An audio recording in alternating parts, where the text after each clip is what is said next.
Bạn lùm hạtនេះគឺយើងនិយាយពាក់ព័ន្ធជាមួយនឹងសំណួរ quiz ដែរគេថាsphere បាទ sphere មានន័យថាខ្សែចម្លងស៊ុំខ្សែចម្លងប៉េគុយ AS បាទប្រវែងរបស់វាគឺ15 សង់ទីម៉ែត្រហើយមាន resistance 1 អូមហើយគេដាក់វាផ្លាស់ទីនៅក្នុងដោយល្បឿន4នៅលើ3សង់ទីម៉ែត្រនៅក្នុងវិនាទីនៅក្នុងដែនម៉ាញេទិកឯកសណ្ឋានដែលមានតម្លៃ2 Tesla ហើយមានទិសកែងជាមួយនឹងប្លង់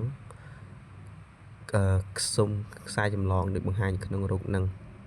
និយាយទៅស៊ុំខ្សែចម្លងហ្នឹងគឺគេបានភ្ជាប់ជាមួយនឹង network ដូចយើង circuit sequence ដែលមាន resistance ដូចនៅក្នុងរូបហ្នឹង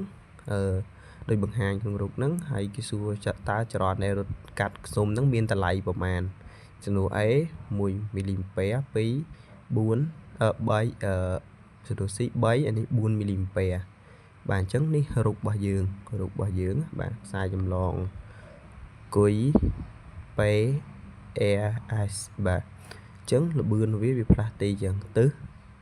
ដែននេះគឺខ្វែងចេញមកក្រៅចេញចូលក្នុងប្លង់បាទអញ្ចឹងយើងមើល solution គេនេះបាទគេមានចម្លើយឲ្យឯងប៉ុន្តែយើងត្រូវការមើលវាយល់បាទអញ្ចឹងequivalent resistance of network between ថងចំណុច P និង S give ឲ្យដោយមានន័យថា resistance សកម្មមូលរបស់អា sequence ហ្នឹងគឺឲ្យថងចំណុច P និង S ហ្នឹង resistance សកម្មមូលរបស់វាសេរីអញ្ចឹងតចុងក្រោយគឺខ្នែងបាទអញ្ចឹងយើងបានសេរីអានេះ1 + 1 2 + 2 4 1 លើ4 2 + 2 1 លើ4ហើយបន្តមកខ្នែងបាទខ្នែងគឺឃើញ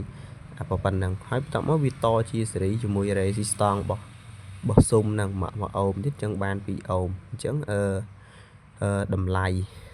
អានេះគេដាក់តម្លៃចរន្តបាទចរន្តអង្គវីដែលនៅក្នុងស៊ុំហ្នឹងគឺ BVL បាទអញ្ចឹង magnitude of mass electric អានេះ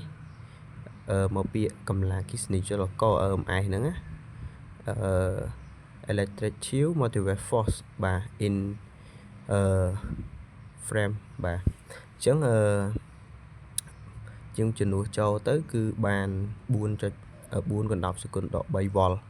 បាទអញ្ចឹងចរន្តដែលរត់កាត់ស៊ុំគឺវាបាន E ស្មើ V នៅលើ Air ប៉ុន្តែ